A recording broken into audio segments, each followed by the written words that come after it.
Muy buenos días, señoras y señores. Bienvenidos al webinar de la presentación del quinto informe anual del Mecanismo Nacional de Prevención de la Tortura. Esta presentación estará a cargo del doctor Porfirio Barrenechea Cárdenas, director del mecanismo. Seguidamente tendremos los comentarios de dos especialistas al citado informe por un lapso de 15 minutos cada una. El público asistente podrá formular preguntas a los expositores o panelistas a través del chat del Zoom, las mismas que serán atendidas al final de las exposiciones. A continuación, tenemos las palabras iniciales de la doctora Eugenia Fernán Segarra, primera adjunta al Defensor del Pueblo.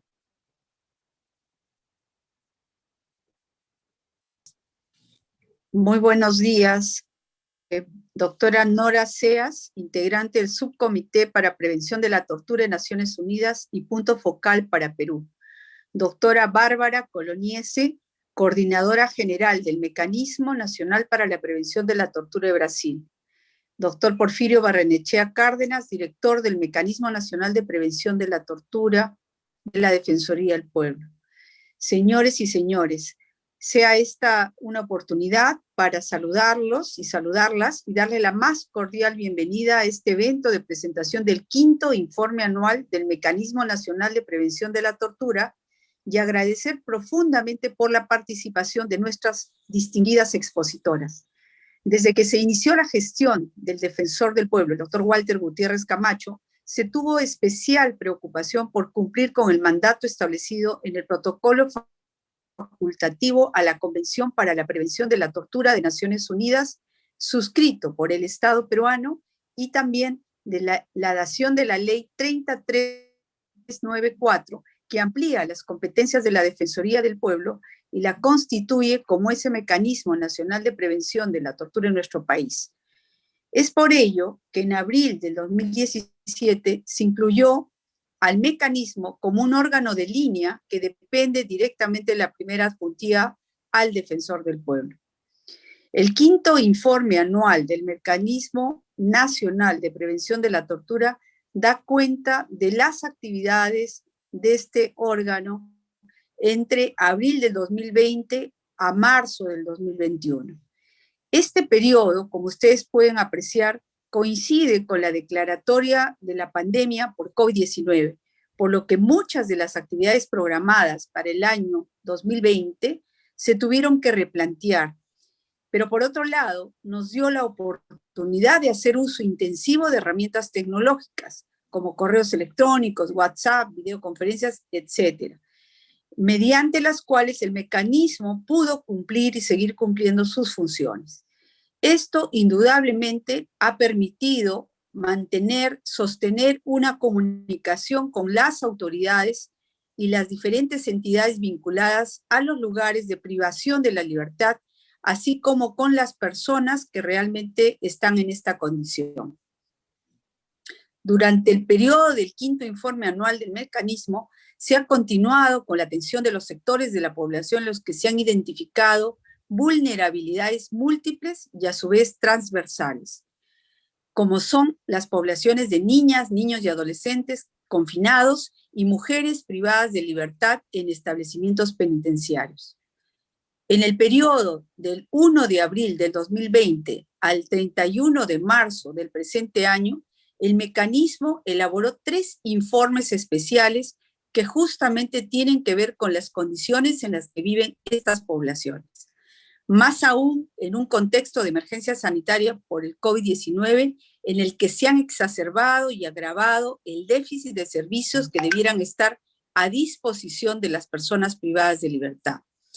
En estos ambientes también se ha dedicado una labor a atender con extrema preocupación y verificar la situación de las personas privadas de libertad pertenecientes al colectivo LGBTI.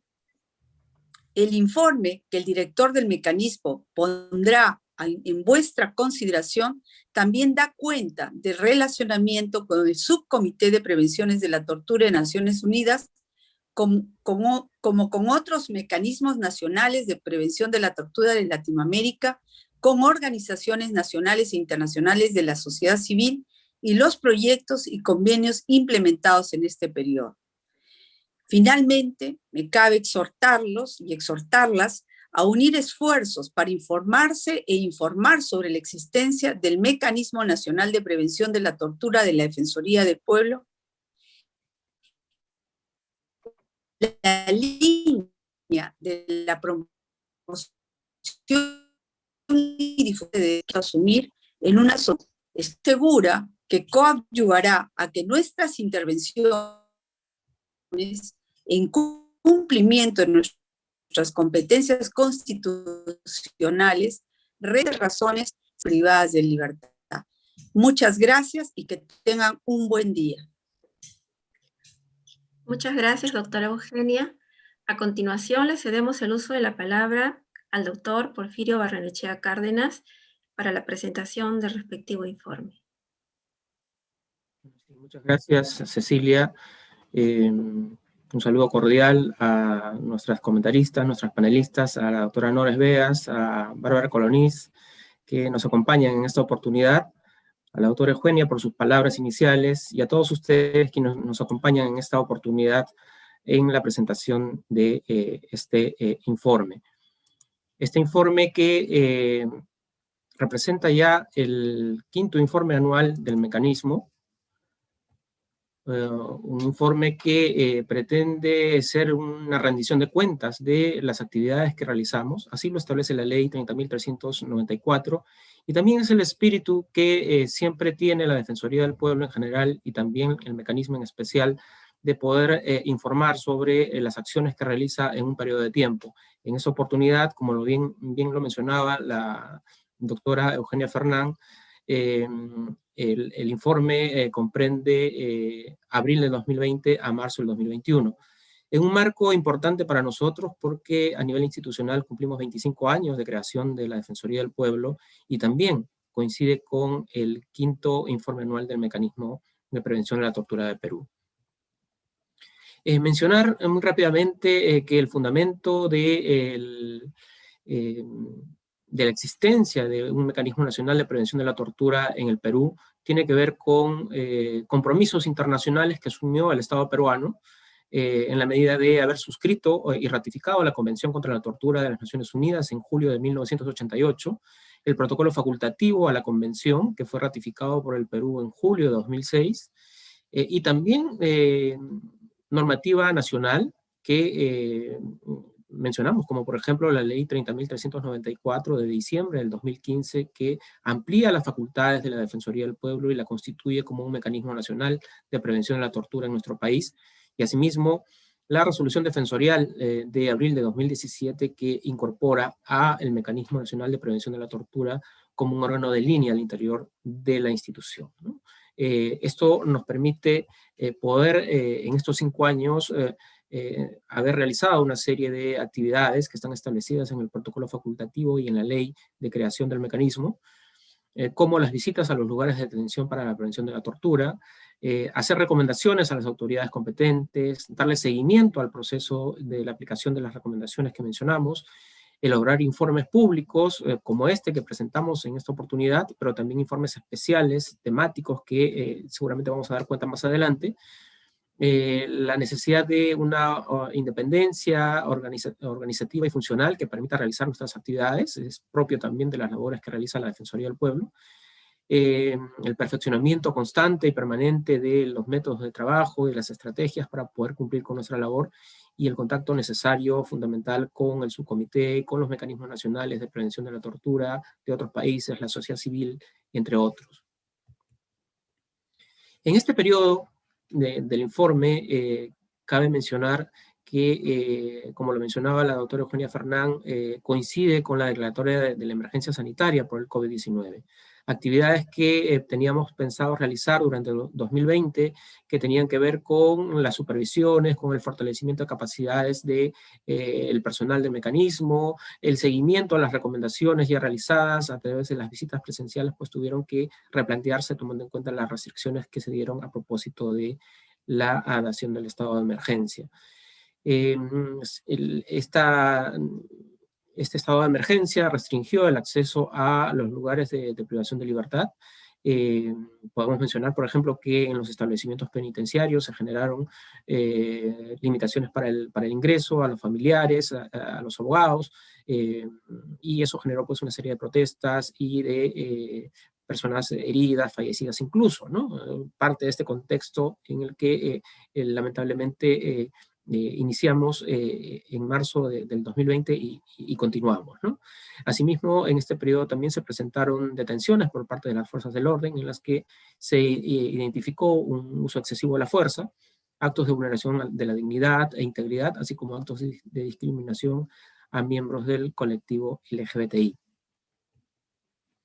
Como decíamos, tuvimos que replantear nuestras acciones, nuestras actividades, tomando en cuenta las restricciones que se plantearon por la emergencia sanitaria, y a partir de ahí se tuvo que reajustar el plan operativo y también se establecieron nuevas estrategias y nuevas formas de intervención en la medida que teníamos que cumplir con nuestra labor.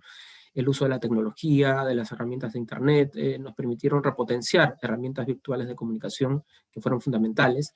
El correo electrónico y personal, las redes sociales, las plataformas Zoom, las llamadas telefónicas han sido herramientas que nos han permitido estar presentes. No de manera presencial como lo hubiéramos querido, pero sí igual de una manera lo más cercana posible con las autoridades, con las personas privadas de libertad, para poder dar cuenta de las condiciones en las que se encuentran las personas privadas de libertad. Este periodo del informe también comprende el primer trimestre del 2021 y nos permite también mencionar algunas cosas que se van a realizar luego de la presentación de este informe y que ya se vienen realizando durante el 2021, ¿no? Que tienen que ver con la implementación de las supervisiones preventivas multidisciplinarias. De manera progresiva seguramente trataremos de hacerlos ya de manera presencial.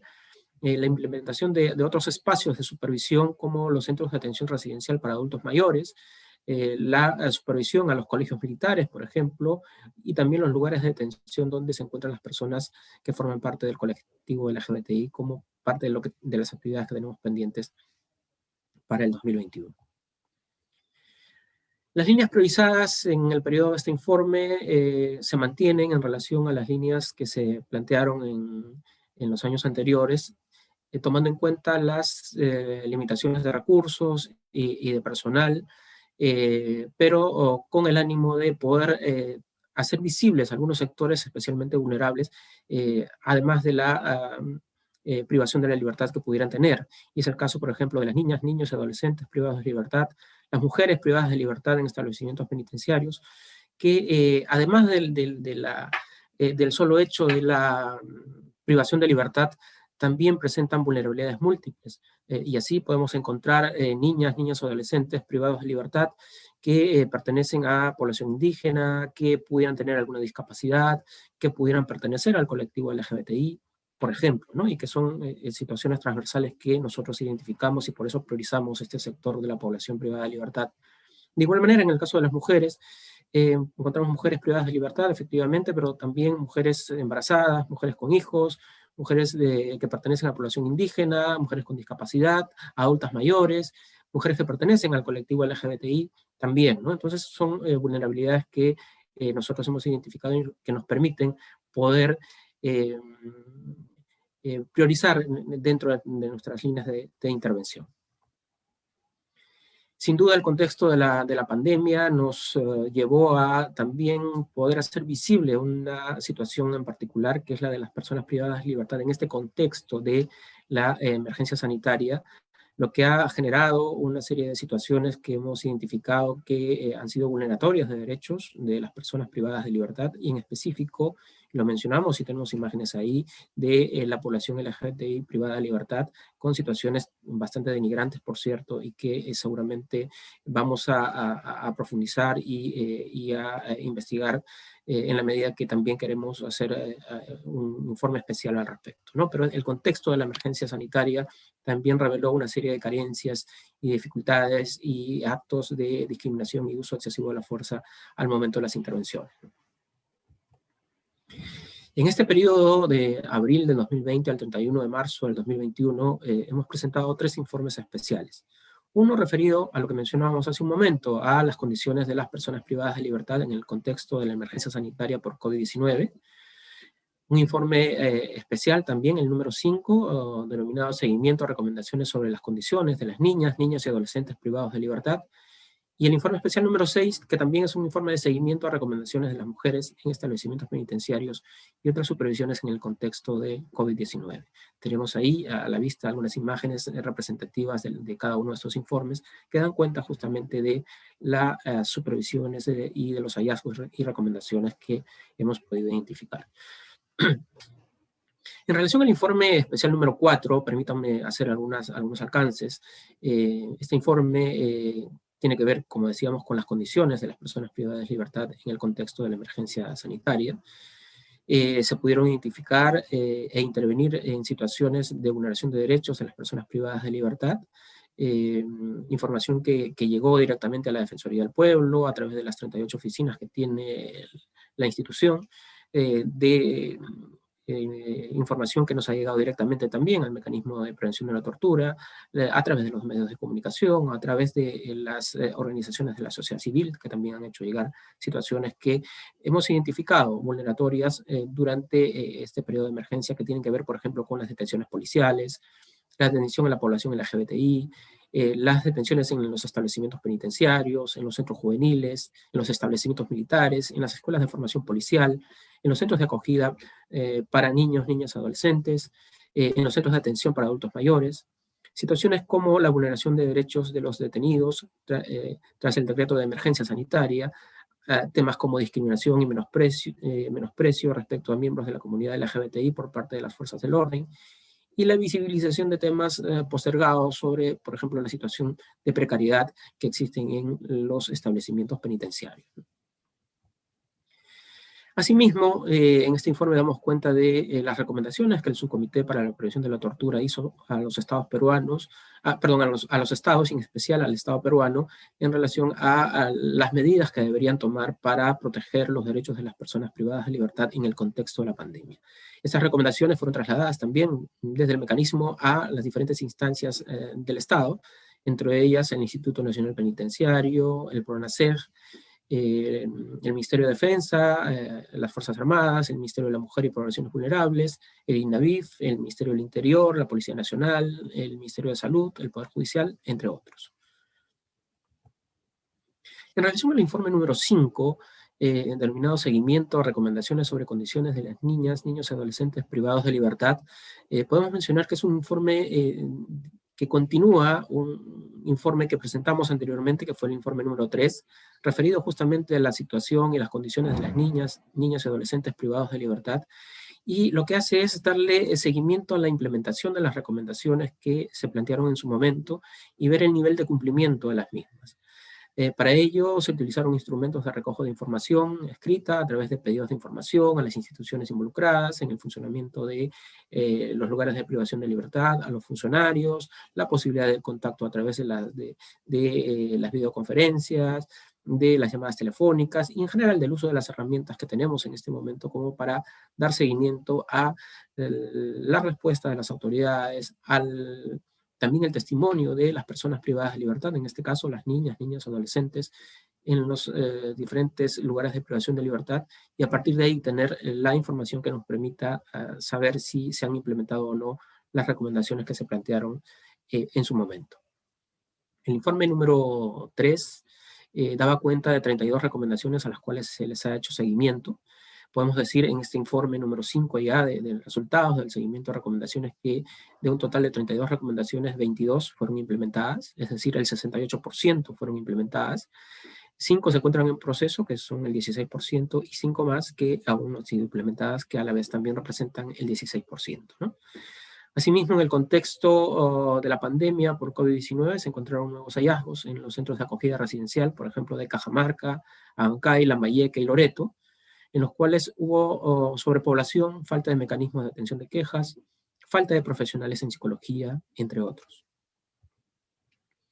Asimismo, se hicieron supervisiones complementarias al seguimiento de las recomendaciones mencionadas anteriormente y se identificaron 23 recomendaciones más a instituciones como el PRONASEG, la Policía Nacional, el Ministerio de la Mujer y Poblaciones Vulnerables, el Gobierno Regional de Loreto.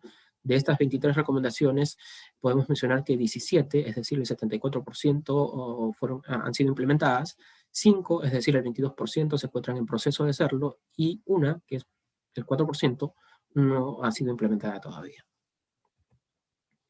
En relación al informe especial número 6, es un informe también de seguimiento de recomendaciones de un informe anterior, que fue el informe especial número 2, que tiene que ver con las condiciones de las mujeres en los establecimientos penitenciarios en 6 penales del país exclusivos para mujeres, y que a su vez representan el 50% del total de establecimientos penales para mujeres en el Perú. Ante ello se hicieron una serie de recomendaciones que en este informe número 6 damos cuenta, en la medida que permite establecer situaciones bastante graves todavía, como los temas de sobrepoblación, dentro de las más altas que podemos identificar, y sobre todo tomando en cuenta la situación de la pandemia y el temor por el contagio, ¿no? En algunos establecimientos penitenciarios, por ejemplo, supervisados, el área disciplinaria, de tratamiento disciplinario, que fue incluso adecuada para la atención de las personas que hubieran estado contagiadas, no contaba con ventilación, por ejemplo, o 5 de estos 6 establecimientos penitenciarios supervisados no suministraban elementos básicos necesarios para la higiene personal de las mujeres, por ejemplo, ¿no? Casos o situaciones que, si bien pueden ser del cotidiano, del día a día, son situaciones que en el fondo representan afectaciones a la dignidad y a la integridad, en este caso de las mujeres privadas de libertad, en estos 6 lugares que hemos supervisado en 4 regiones del país, ¿no? Asimismo, podríamos mencionar también que en este seguimiento que se ha realizado en los establecimientos penales de mujeres en general no se cuenta con un servicio de pediatría ni de psiquiatría. En todos los establecimientos penitenciarios se suspendió el ingreso de las visitas de los abogados, de los familiares, y no se pudo brindar apoyo psicológico apropiado a las mujeres afectadas por las medidas de prevención y control frente al COVID-19, ¿no? Aspectos que incluso ya sobre los cuales se ha pronunciado el Instituto Nacional Penitenciario, su presidenta, la doctora Susana Silva, ha mencionado en la presentación de este informe justamente que se estaban implementando algunos cambios e implementando las recomendaciones que ya se habían planteado en nuestro informe, y seguramente vamos a seguir haciendo el seguimiento para ver el nivel de implementación de las mismas, ¿no? Este es un aspecto, el consolidado que presentamos es un aspecto muy importante para nosotros en la medida que nos permite hacer un balance de qué es lo que pasó en estos 5 años, qué es lo que se avanzó en la implementación de las recomendaciones de estos 6 informes especiales que el mecanismo ha presentado.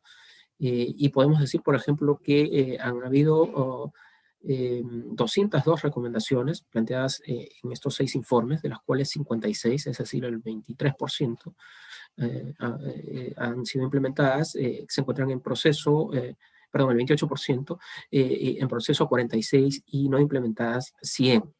De estas podríamos mencionar y resaltar, por ejemplo, que ha habido una negativa de parte del Ministerio de Defensa, en específico de el Ejército, la Marina y la Aviación, a los cuales se les han hecho recomendaciones en el primer informe especial que presentamos, que estuvo referido a las mujeres privadas de libertad en las escuelas de formación policial y militar. Seguramente será parte del trabajo de incidencia que tengamos que hacer en la medida que es necesario hacer visible también situaciones de vulneración de derechos en esos espacios de formación policial y militar, justamente referido a los derechos de las mujeres en esos lugares.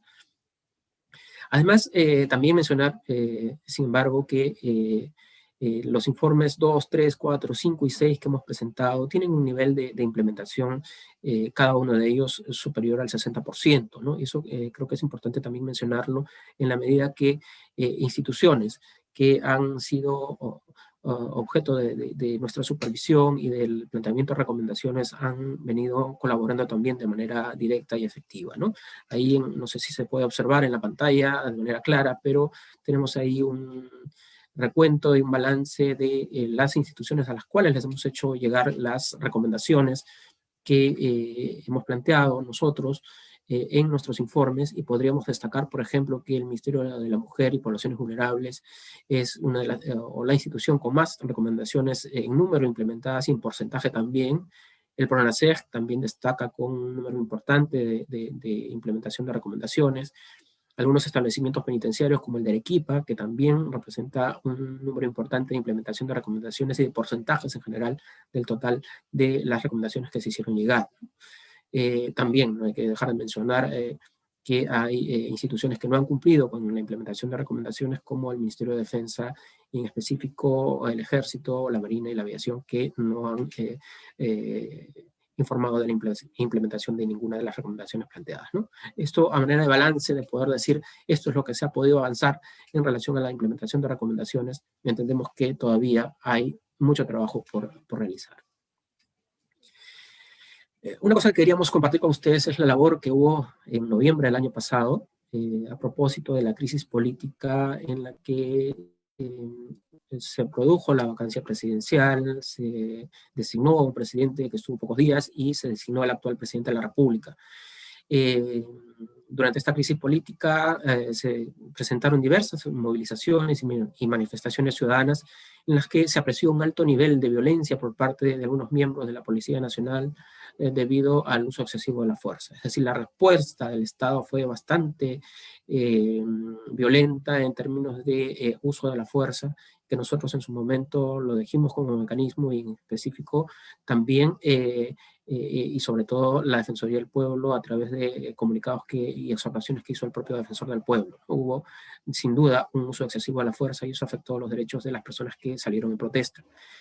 Y hacemos mención a un periodo específico que representó una intervención del mecanismo de manera directa, con supervisiones directas, incluso en medio de la pandemia, porque alrededor de la noche del 14 de noviembre y el día 15 de noviembre, a propósito de estas protestas que se presentaban en el país, sobre todo en Lima, se denunciaron algunos casos de supuesta desaparición de personas, a las cuales nosotros hemos identificado luego como personas no ubicadas, ¿no? Pero había la denuncia y se planteaba en los medios de comunicación, en las redes sociales, y pronunciamientos de personalidades incluso que planteaban la necesidad de una verificación de estas denuncias, porque habían personas, alrededor de 60, 70 personas que no habían llegado a sus domicilios, no tenían ninguna información de su paradero y por lo tanto se presumía, entre comillas, que pudieran haber sido detenidas e incluso desaparecidas y torturadas, ¿no? Por eso es que el mecanismo, en coordinación con la Adjuntía de Derechos Humanos, con el programa de Asuntos Penales Penitenciarios, con el programa de dependencias policiales, en coordinación también con la Adjuntía de la Niñez, en coordinación también con la Oficina Defensorial de Lima y la Oficina Defensorial del Callao, tuvimos un despliegue que nos permitió supervisar cada uno de los lugares donde pudiera haber personas privadas de libertad, y me refiero a dependencias policiales y militares, en las que se hizo la constatación y la visita directa, que nos permitió, en este caso, ir desvirtuando cada una de las posibles situaciones de desaparición. Finalmente, lo que hubo fue un retraso en la llegada de las personas a sus domicilios y circunstancias diversas, y algunas que todavía se están investigando, pero permitió, dentro de toda esta crisis, dentro de toda esta preocupación que tenía la población, el poder dar información certera en relación a las personas que pudieran haber sido o estar desaparecidas o no ubicadas, y la palabra de la Defensoría, en específico del mecanismo, permitió dar tranquilidad a los familiares y a las personas que estaban interesadas en las personas de las cuales no se conocía su paradero, ¿no? La situación de las personas privadas de libertad en general, en el contexto de la pandemia, ha sido bastante difícil y ha generado un escenario desafiante en términos de el acceso a los lugares de privación de libertad, tomando en cuenta las posibilidades de riesgo, de contagio y las medidas de confinamiento y las restricciones que se dieron por las autoridades políticas y sanitarias. Todo ello implicó las restricciones para acceder directamente al monitoreo de los lugares de privación de libertad y la necesidad de hacer cada vez más vigente la prohibición de tortura y de malos tratos, porque en estos escenarios donde el control del uso de la fuerza a veces se desborda, pues genera la necesidad de tener una presencia importante para poder hacer visibles situaciones que pudieran presentarse y denunciarlas, y también para exhortar a las autoridades para que no vuelvan a suceder situaciones como las que se identificaron de uso excesivo de la fuerza, ¿no?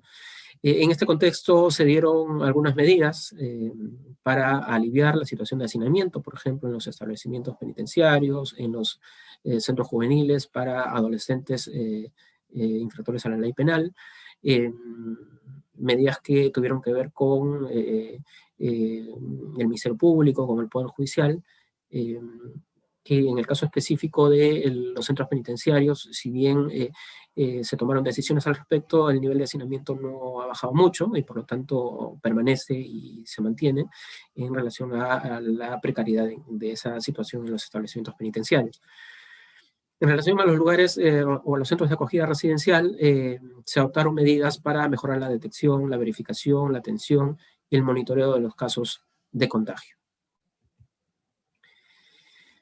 Ya un aspecto diferente pero importante en la labor del mecanismo de prevención de la tortura han sido los proyectos que se han venido implementando, tomando en cuenta la posibilidad del apoyo de la cooperación internacional, el apoyo de los fondos de financiamiento de cada uno de nuestros países.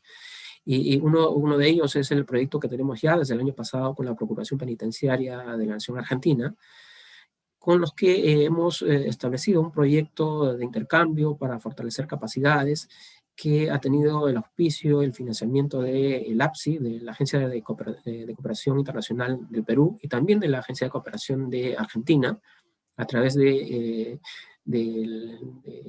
proyecto Sur-Sur, que en principio lo que estaba planificado era el intercambio de los equipos, tanto de Argentina como de Perú, para conocer las experiencias de cada uno de nuestros países en temas de prevención de tortura en establecimientos penitenciarios.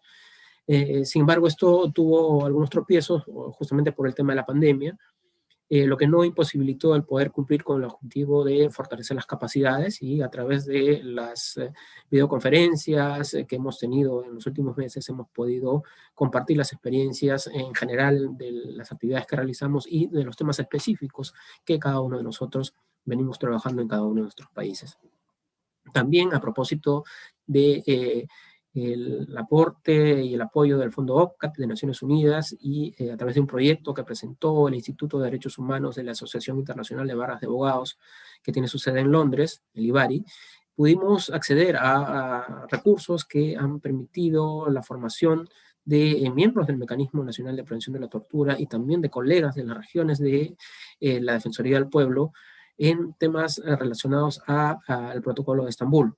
De igual manera, también ha sido o está orientado este proyecto a fortalecer las capacidades de los operadores de justicia para la identificación de casos de tortura y conocimiento y aplicación del Protocolo de Estambul durante las investigaciones por los casos que pudieran presentarse de tortura.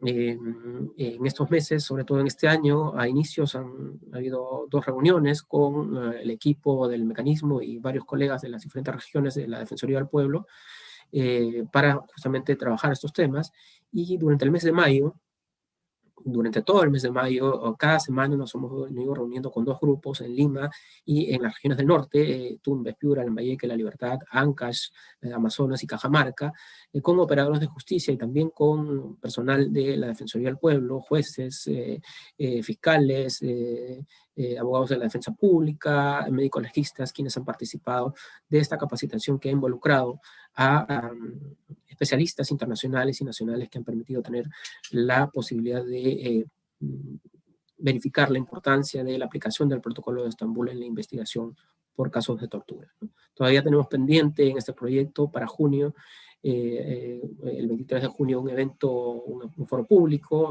al cual seguramente invitaremos, para que podamos abordar la situación de la tortura en el Perú y tomando en cuenta también que en esas fechas se acerca el Día Internacional de Solidaridad con las Víctimas de la Tortura. La coordinación con el subcomité ha sido permanente. Nuestra panelista invitada, la doctora Loes Vegas, es el punto focal para Perú. Con ella hemos tenido el contacto desde los inicios de la implementación del mecanismo de prevención de la tortura, en específico desde que me hice cargo del mecanismo en el 2018, ya para la presentación del segundo informe anual nos acompañó desde ese momento y ha estado permanentemente brindándonos la asesoría y la dirección como para poder ir mejorando cada vez el desempeño del mecanismo en el Perú. Y ha sido partícipe de varias de nuestras actividades de presentación de informes y de reuniones con el equipo de Perú.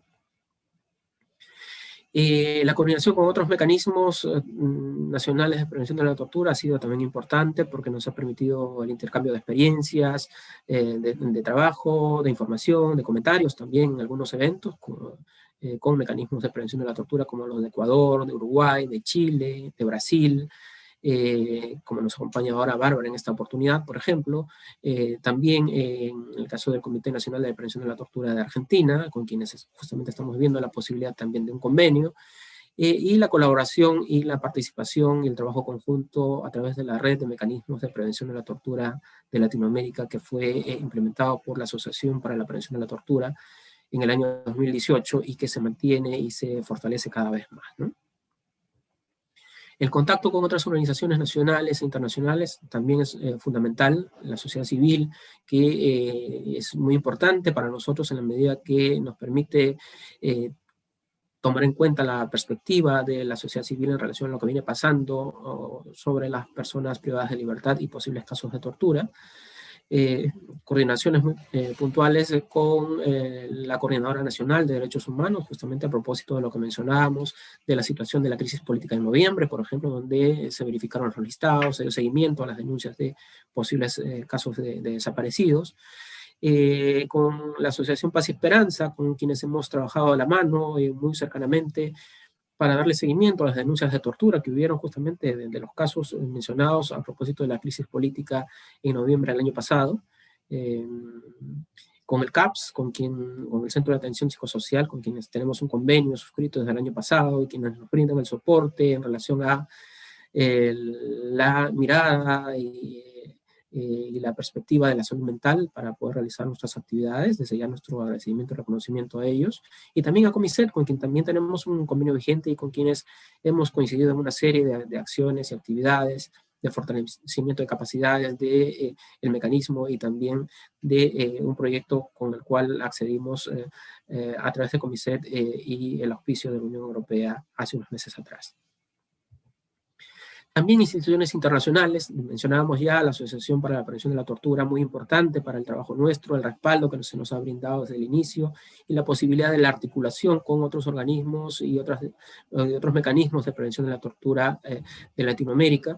La participación conjunta en algunas iniciativas, como por ejemplo la situación de las personas LGBTI que se presentó hace unos meses, y ya mencionábamos el convenio con la Procuración Penitenciaria de la Nación Argentina y también con el Instituto de Derechos Humanos de la Asociación Internacional de Barras de Abogados que tiene su sede en Londres.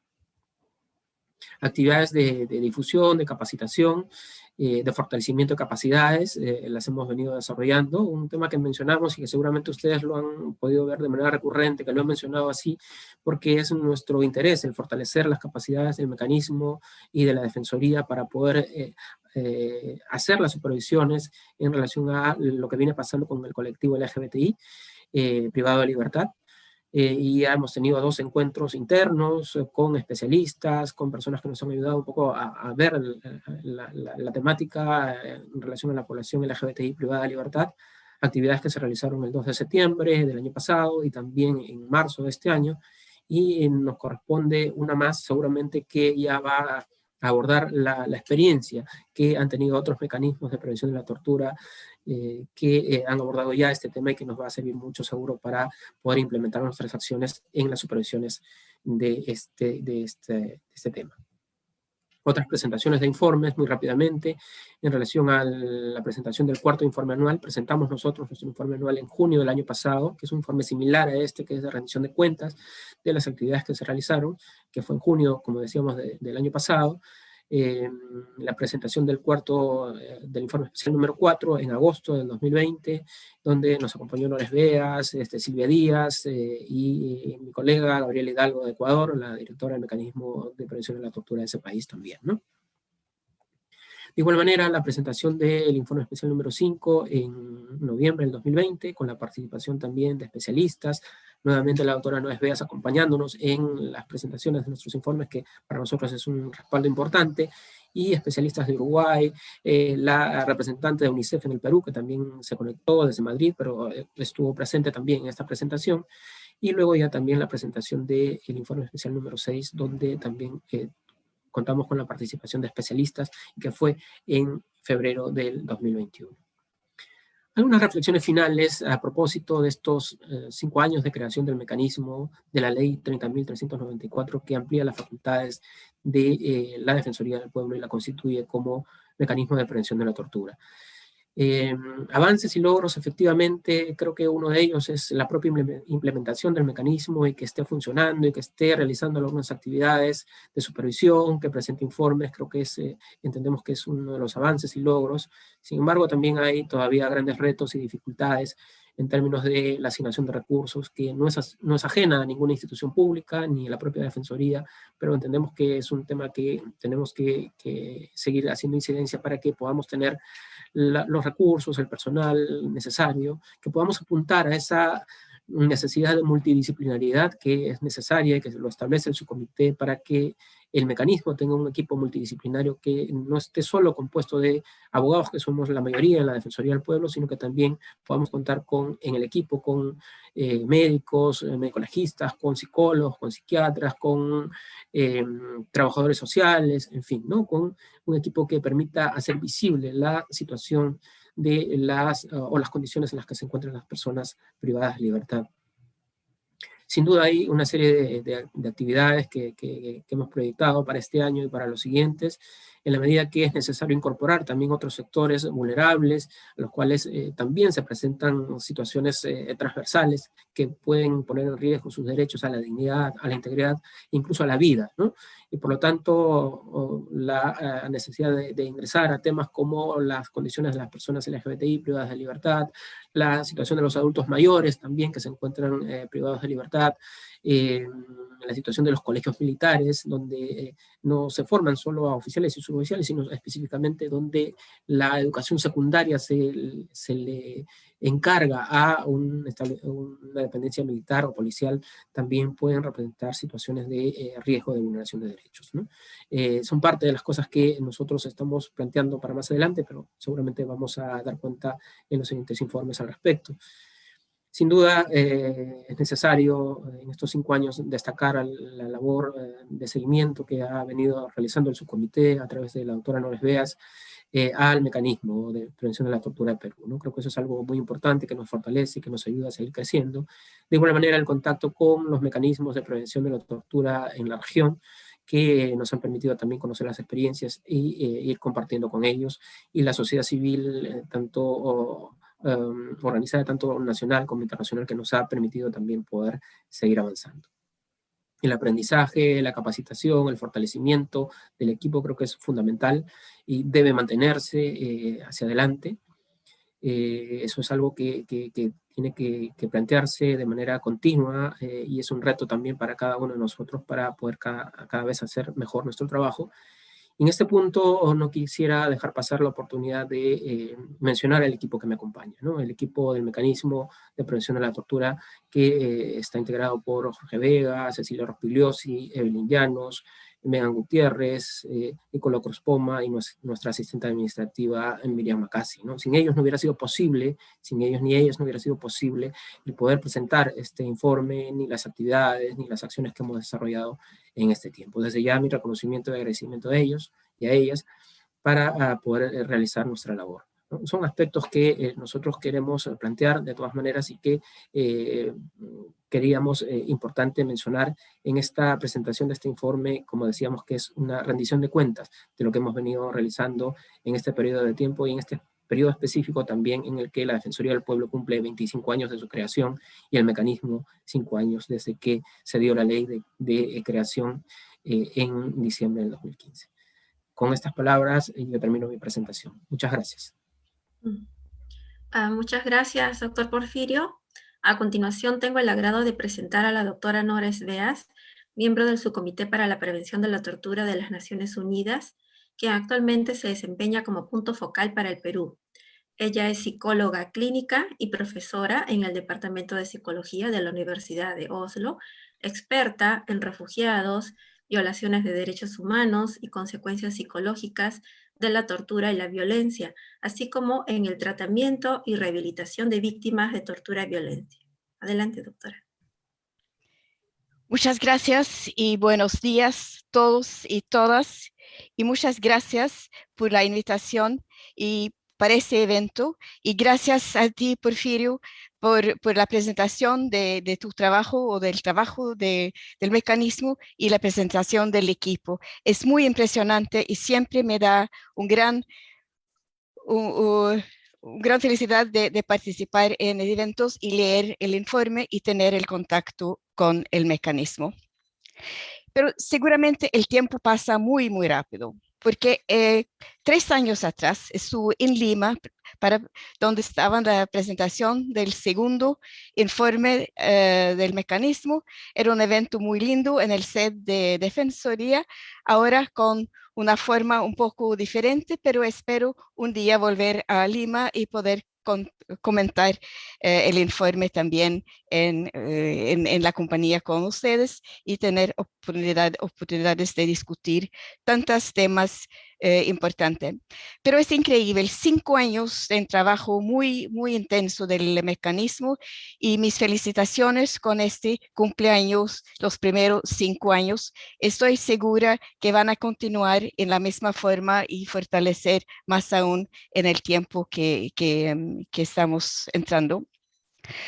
Ahora quiero también decir algunas palabras sobre la importancia del mecanismo, no solamente en Perú, pero al nivel global. Sí, estoy miembro de Subcomité por la Prevención de Tortura en ONU y así tenemos contacto con mecanismos en varios lugares del mundo. Y a mí toca ser el punto focal para Perú. No soy vicepresidenta más, soy solamente miembro del comité, me da un poco más tiempo para hacer otras cosas, pero sí, ha sido muy importante tener este contacto regular con Perú y, como digo, con los otros mecanismos. Y vemos al nivel global la importancia de tener los mecanismos que pueden trabajar independientemente, tener una economía seguro para poder seguir adelante con todos los objetivos que están expresados en el protocolo, pero también tener la posibilidad de ser multidisciplinaria, como es el mecanismo de Perú, y realmente entrar en lugares de prevención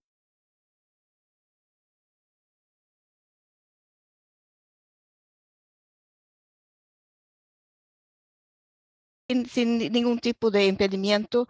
Es algo que el mundo necesita hoy día, porque sabemos que muchos lugares los derechos humanos están bajo de una presión, que hay muy, muy importantes desafíos en todo que tiene que ver con el aspecto de derechos humanos, y los mecanismos tienen la posibilidad de entrar en lugares y mirar por sí mismo en forma muy directa en qué manera el Estado y los sistemas realmente respetan a los derechos humanos y sus obligaciones a través de los convenios. Sí, ha sido un año y medio muy especial para los mecanismos. todo el mundo y también para SPT. Y quería decir algunas palabras nomás de lo que hemos tratado de hacer nosotros, porque no hemos podido visitar o viajar como normal.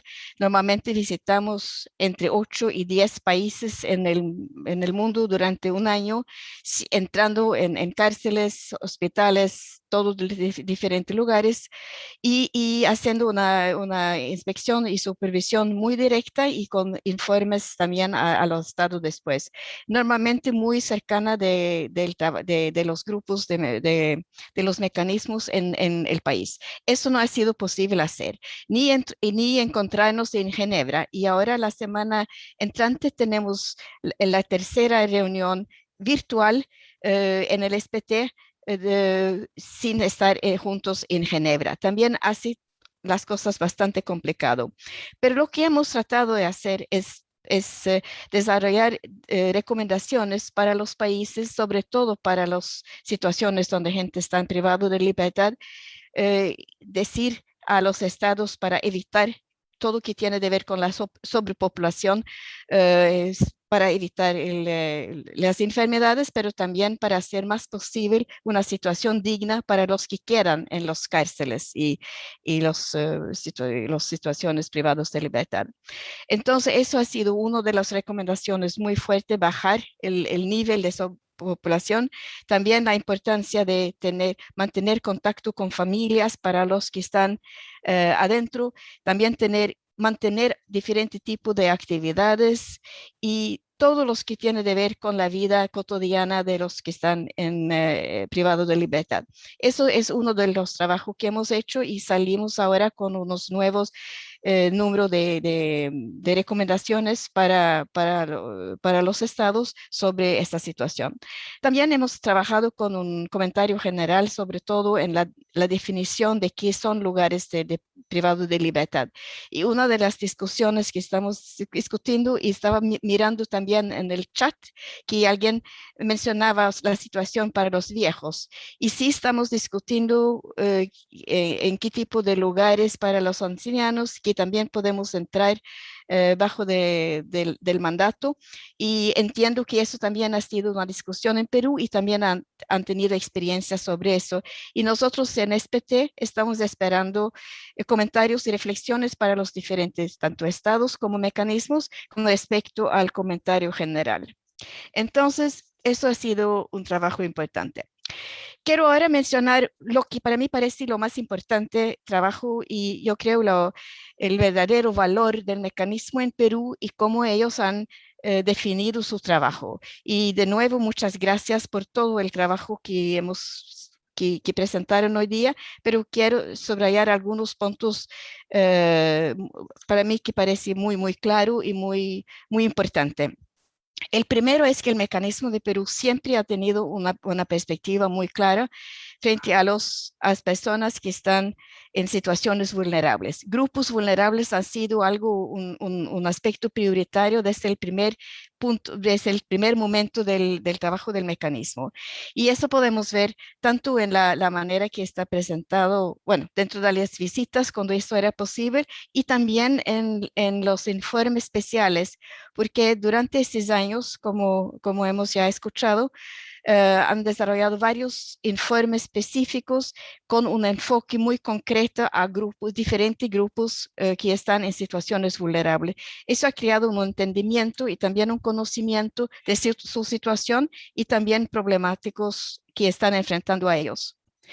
El tercer punto que quiero mencionar son las recomendaciones que siempre surgen de visitas y de los informes que presentan el mecanismo. Siempre son muy claros, muy distintos y muy concretos.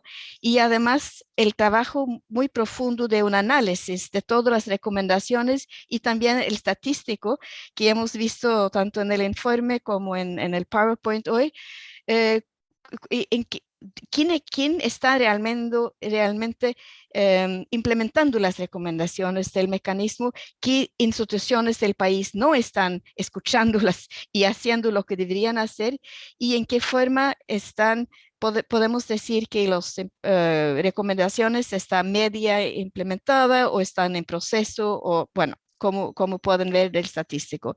Yo creo que ese trabajo a mí parece algo muy, muy importante, muy valioso, y quería también decir que eso es algo que yo llevo para el SPT también, para que pueda ser utilizado en otros mecanismos también. Y también yo creo que la importancia de las discusiones, que siempre está muy activo, discusiones sobre maneras de trabajar, metodología y también capacidad, que es un proceso eterno para el equipo. Eso también es importante porque sobre todo en situaciones donde hay dificultades para entrar y hacer la supervisión como normal, aunque sí han hecho mucho de eso también, es importante siempre mantener una perspectiva de metodología y también la capacitación. Y como tu perfil dice, por el fin también, el contacto internacional, tanto con los mecanismos o dentro de ONU como en otras partes del mundo. Ahora, un poco sobre la situación hoy. Sabemos que la situación en Perú hoy día es difícil, la situación política es bastante abierta y no sabemos cómo va a ser. Pero también en noviembre, como dices, habían situaciones complicadas y también el informe comunica las experiencias que tuvieron cuando entraron en lugares de detención para ver si había gente detenidos después de las manifestaciones en noviembre de 2020. Eso fue un trabajo, a mí parece, muy importante, y claro, los desafíos que van a tener hoy día en la política, tanto dentro de Perú como en la Defensoría, es algo también que vamos a seguir con muy gran interés. El último punto que quiero decir antes que eh, Viviana y Bárbara, es mencionar solamente el protocolo de Estambul, porque sí, muy importante que eso es una gran parte del trabajo de ustedes. Y puedo decir que durante los últimos 2 años ha sido un proceso muy, muy largo con participación de 150, 200 personas para revisar el protocolo de Estambul y presentar el de nuevo, incluyendo las cosas nuevas.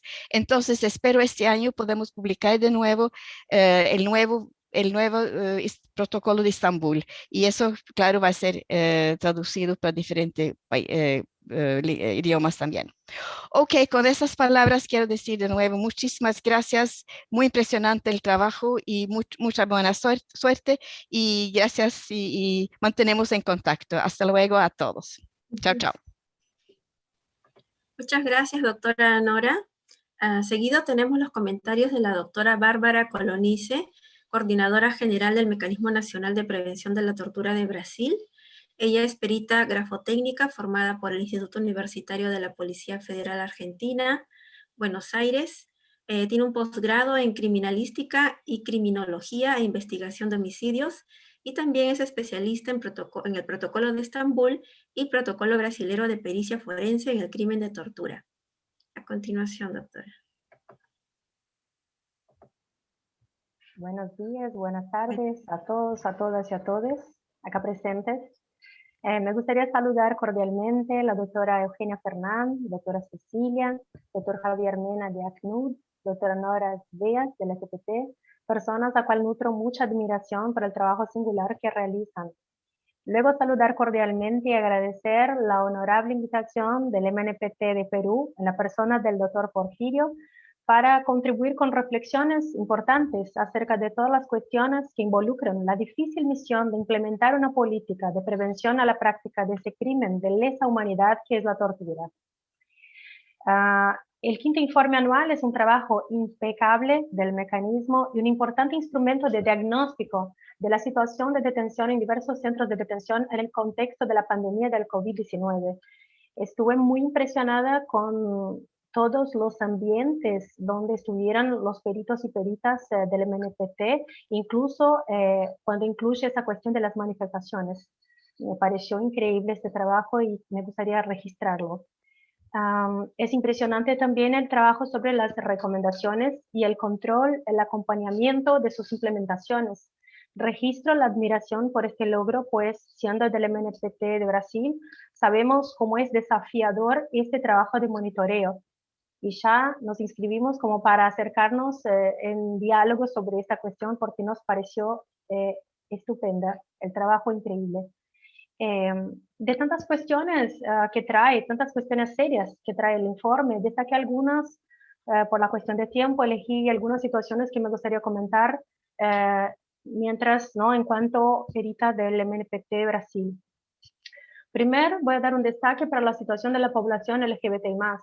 Infelizmente, los hallazgos son iguales a los que hay acá en Brasil. Y esta población está marcada por actos de burla, menosprecio, desrespeto de su identidad de género, agresiones físicas y verbales, discriminaciones de varios tipos, entre otras cuestiones de violencias.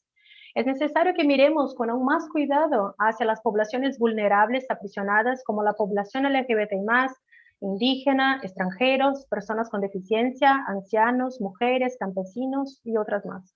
Es fundamental observar sus necesidades específicas para garantizar sus derechos, respeto y dignidad humana. Me llama la atención que en una de las recomendaciones del MNPT Perú para el Programa Nacional de Centros Juveniles, que era la creación de un registro de personas que pertenecen a las poblaciones vulnerables, figurara clasificada como no implementada. No voy a discutir las justificativas, pues no hay nada que justifique no identificar a los grupos vulnerables, pues estos necesitan de atención específica para el trato y garantía de sus derechos. O sea, negar la implementación de esta recomendación es negarse a proveer un trato adecuado a las personas. Cuando pensamos en las recomendaciones, sabemos que las tenemos en corto, mediano y largo plazo de implementación. Sin embargo, también sabemos que son variables los niveles de complejidad de su implementación. Pero realmente este tipo de recomendación de producción de datos básicos de identificación, o sea, es increíble que no solo tengamos que recomendar esto, pero que nos sea negada la implementación de algo que es un deber del Estado. Ese tipo de recomendación es demasiadamente sencilla de ser implementada. Prácticamente no genera costos o no los genera. Y lo que se percibe es la cuestión estructurante de problemas que tenemos, como el descaso con el trato del otro, especialmente de las personas privadas de libertad y sobre todo de los grupos vulnerables. No solo el descaso, pero la intención de marginalizar, estigmatizar y maltratar a estas poblaciones como una forma de repunición. De forma general, observando todos los esfuerzos de las recomendaciones del SPT y del MNPT Perú, observé la gran resistencia de importantes instituciones en asumir la responsabilidad de auxiliar en el enfrentamiento de la proliferación del COVID en medios cerrados. La primera recomendación del SPT: llevar a cabo evaluaciones de riesgo urgentes para identificar a las personas con mayor riesgo dentro de las poblaciones detenidas, tomando en cuenta a cada uno de los grupos vulnerables. Las negativas del Ministerio de Defensa, Ministerio del Interior, Policía Nacional de Perú, INPE y Ministerio de Salud es muy preocupante, pues este es el principio de toda la cuestión de proteger a las personas, sobre todo las más vulnerables. Esta medida es el primer paso para que toda la población esté atenta y haga los cuidados adecuados. Acá se nota que hay una discriminación hacia la población encarcelada, pues esta medida debe ser la primera aplicada a la población libre y detenida de igual forma. En Brasil muchos me preguntaban, ¿pero qué debería ser hecho para combatir la proliferación del COVID en medio de detención? Y yo les decía, pues, debe ser adoptadas las mismas orientaciones a la población libre. Es que parece que hay una construcción de que las personas encarceladas no pertenecen a la sociedad. Esto me causó mucha preocupación de entender cómo es profunda la marginalización de las personas detenidas. Negarse a hacer algo tan básico, esencial, y que es deber del Estado, pues tiene la custodia de la vida de las personas privadas de libertad, es discriminar frontalmente a las poblaciones detenidas y poner en riesgo su vida. Otras instituciones como Poder Judicial, Ministerio Público, Ministerio de Salud, que optaron por no observar las recomendaciones en lo que se refiere a mantener las prisiones preventivas que sean estrictamente necesarias. Y además el Poder Judicial también, que no cumplió la recomendación por combatir directamente el hacinamiento en los locales de privación de libertad. En el momento de la pandemia, combatir el hacinamiento es una manera sine qua non de medida para combatir la proliferación del COVID en los ambientes de privación de libertad y conseguir ejecutar los diversos planes de contingencia de la pandemia, asegurando las asistencias necesarias para su enfrentamiento. Preocupante también es la postura del Ministerio de Defensa, Ministerio del Interior, en no implementar la recomendación sobre crear medidas de prevención para evitar nuevos actos de discriminación y agresión. Cuando el país se torna signatario de la Convención en contra de la Tortura, el CAT, contrae una serie de obligaciones que se refieren a prevención, investigación, garantía de no repetición, sanción, responsabilización y reparación de las víctimas. Para mí, la cuestión de la reparación de las víctimas, sea financiera, sea psicológica, es muy difícil de concretar. Por eso, la importancia de trabajos preventivos para evitar que se intente reparar es fundamental. Pues yo les pregunto, cuando tenemos situaciones de fallecimientos que no son raros, ¿cómo reparar la pérdida de la vida? Pregunto a los señores y las señoras que están acá presentes, ¿cuánto vale una vida? De esta forma, es fundamental que se trabaje sobre todos estos ejes a fin de conjuntamente cohibir y erradicar las posibles y las posibilidades de prácticas de malos tratos, tratamientos crueles, inhumanos, degradantes y tortura física y psicológica. Tanto las acciones preventivas para que no vuelvan a repetirse la violación, cuanto la responsabilización de los perpetradores de las violencias son herramientas importantísimas para el combate de la práctica de tortura y el combate a la impunidad. Otra cuestión que me llamó mucho la atención fueron las dificultades de las personas privadas de libertad de poseer un mecanismo formal de quejas.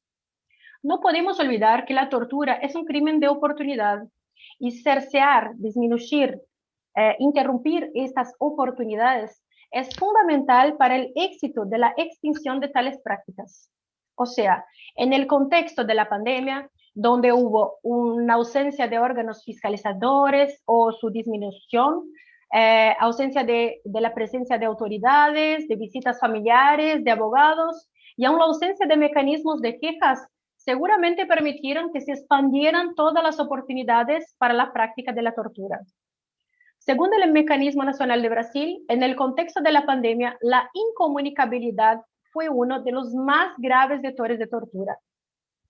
El informe del MNPT Perú trae que en los 6 centros para mujeres encarceladas, ninguno desarrolló un medio alternativo de comunicación con sus familias.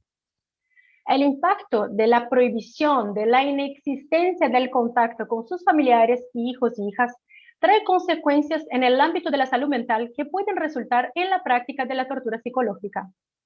En Brasil hubo un considerable aumento de utilización de medicación para ansiedad, depresión y también suicidios. Aún cabe destacar que las mujeres también son un grupo vulnerable y el informe deja esta cuestión muy notoria. Datos concretos comprueban el descaso inherente al género. Es alarmante la cuestión del acceso a materiales básicos de higiene que parecen ser considerados ítems de lujo. En 5 de los 6 centros de mujeres no había papel higiénico, cepillo y pasta dental. Y peor, en los 6 centros no había toallas higiénicas. Este escenario refleja nítidamente la práctica de tortura física y psicológica. En la perspectiva física, el malestar, los olores, los gustos. En la esfera psicológica, la utilización del cuerpo físico como medio de tortura a través de la humillación, de la angustia, la tristeza, el estrés. Por último, cabe decir que la falta de profesionales que brinden servicios de psicología refleja el descaso con la preocupación de la salud mental de las personas privadas de libertad, banalizando su bienestar, dignidad y derechos. Por todas estas cuestiones y otras tantas más, cabe registrar la importancia del trabajo de los mecanismos nacionales de prevención en el mundo a fin de proteger, defender y garantizar que el cumplimiento de la pena de las personas privadas de libertad sea realizada considerando sus derechos y de forma digna. Necesitamos cambiar en nuestros países las cuestiones estructurantes de violaciones que son banalizadas, naturalizadas y muchas veces legitimadas. Infelizmente hay construcciones históricas, sociales y culturales que solidificaron la violencia como forma de punición, dejando al margen que el camino para la resocialización es completamente el opuesto. La Segunda Guerra Mundial fue uno de los mayores desastres humanitarios de la historia. 9% de la población murió, la mayoría civiles. Hubo un gran genocidio. En reacción a esto tuvimos uno de los mejores momentos de la historia, con la creación de las Naciones Unidas, la creación de la Declaración Universal de los Derechos Humanos y el Tribunal de Nuremberg. Trajeron los crímenes que lesan la humanidad y todo el proceso posterior de democratización del mundo. La constitucionalización de los países seren por encima del combate a la tortura, que está en el centro de la ofensa a la dignidad de la persona humana. Cierro mi participación con las palabras de reflexión del perito legista brasileño Genival Veloso França, cuando llama la atención para el valor de la vida tan banalizado actualmente en nuestros países. Así, en el corazón de todos los valores está el más indeclinable de todos, la vida. Sin él, la persona humana no existe, no hay base para su identidad. Incluso ante la tragedia proletaria de todo el hombre y mujer, casi hundido en la lucha desesperada por la supervivencia del día a día, nadie se da por vencido en sus derechos de supervivencia. Esta conciencia es lo que hace que la vida sea más que un bien, un valor. Fuerza en la lucha y muchas gracias. Muchas gracias, doctora Bárbara. Seguidamente tenemos unos minutos para que las expositoras puedan resolver algunas preguntas del público. Hemos elegido 2 preguntas para cada una. Va la primera pregunta para la doctora Nores Beas. En su experiencia, ¿puede decirnos usted si en el contexto de la pandemia se han presentado nuevas formas de tortura o de tratos inhumanos o degradantes en el mundo? Gracias. Yo creo que en varias maneras yo creo que quiero decir, confirmar eso, porque lo que hemos visto es muchas veces la falta de organizar la situación para evitar que la pandemia o la situación de salud se prioriza o que sea. Entonces, sobre todo para personas que están en situaciones frágiles y vulnerables, yo diría que la nueva situación con el COVID sí ha creado esta situación, porque sabemos que muchas personas ahora están en situación más aislada que nunca antes, por el hecho de no estar juntos. Mucho menos contacto, menos actividades, y todo este crea una situación de tensión psicológica que yo diría, sí, tanto físicamente como psicológicamente, hay tortura como maltrato diferente bajo de esta situación, y también, infelizmente, las formas que conocíamos de antes. Creo que voy a decir cortamente también porque tengo una otra reunión y muy rápido ahora. Y la otra pregunta, La otra pregunta es, ¿qué importancia tiene para usted la terapia psicológica en las víctimas de tortura? Bueno, para mí es algo lo más importante que hay, y también Bárbara hizo una referencia del problemático de rehabilitación, y sí, es muy difícil, y es importante pensar que la rehabilitación de víctimas de tortura no solamente es psicológico o físico, es un programa muy amplio que incluye tanto psicológico, economía, aspectos sociales y además la justicia, porque también saber combatir la impunidad también es un aspecto de la terapia psicológica de la gente. Entonces yo diría que el trabajo de rehabilitación de víctimas de tortura es algo que deberíamos estar muy activo multidisciplinario y muy concentrado, porque y también es un proceso bastante largo, no es algo que uno hace de una semana o 3 semanas, es un proceso muy largo, y es recuperar la dignidad, el proyecto de la vida, y también la confidencialidad en otras personas, que muchas veces está muy dañado después de torturas y maltrato. Gracias. Bien. Muchas gracias, doctora Nora. Con eso voy a infelizmente necesito irme ahora, pero muchas gracias y buena suerte, y lindo escuchar a ti también, Bárbara, y hasta luego a todos. Gracias. Muchas gracias a usted. Hasta luego. Hasta la próxima. Hasta la próxima. Las preguntas para la doctora Bárbara. La primera es, ¿cuál es la forma de seguimiento y el nivel de cumplimiento de las recomendaciones en Brasil? Voy a tener que salir también. Esta pregunta es súper difícil a nosotros, muy desafiador. Brasil termina siendo un país muy grande, tiene miles de problemas que la mayoría son muy estructurantes y no tan puntuales, y la verdad es que necesitamos un cambio muy grande. Emitimos muchísimas recomendaciones por informe y la verdad es que no puedo dejar de decir que Brasil desde hace un par de años nunca tuvo su equipo completo con 11 peritos y peritas, actualmente somos 8, el viernes se termina el mandato de 4, nos quedaremos en 4, y la verdad es que hemos sufrido desde 2019 fuertísimos ataques de desestructuración por parte del gobierno, y que incluso hoy funcionamos por fuerza de una liminar en la justicia, no tenemos estabilidad para nada, así que es muy difícil no poder contar con un equipo como administrativo, con asesorías técnicas para poder ayudar a la sistematización de todas estas cuestiones.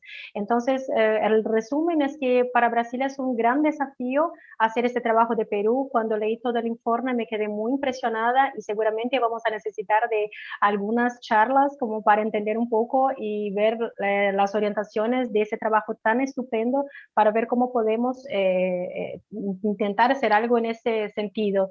Lo que pasa es que también una de las atribuciones más caras e importantes del Comité Nacional de Prevención y Combate a la Tortura en Brasil es justamente auxiliar el monitoreo de las recomendaciones del mecanismo. Así que también tenemos este gran desafío. El mecanismo tiene 6 años, el comité tiene 8, y todavía quizás que también por los cambios a cada tanto de la gente del comité y todo eso también se desmovilice y haya que a cada dos años básicamente tener que comprender todo su labor. Así que para nosotros es un gran desafío. Hoy por hoy no tenemos una forma de presentación como la de Perú. Bien, doctora, gracias. La segunda pregunta es, ¿qué dificultades existen en Brasil para la aplicación del Protocolo de Estambul? Excelente pregunta, me encanta, yo soy especialista en esto, entonces es como... La verdad que son increíbles. Bueno, a ver un resumen, ¿no? Porque eso podría hablar todo por años. Cuando miramos hacia ese local, que es el local que es responsable, ¿no? En Brasil, por la producción de las pruebas, de la materialización de las cuestiones de prácticas de malos tratos y tortura, miramos hacia los órganos periciales y, primer problema, no los tenemos de forma autónoma.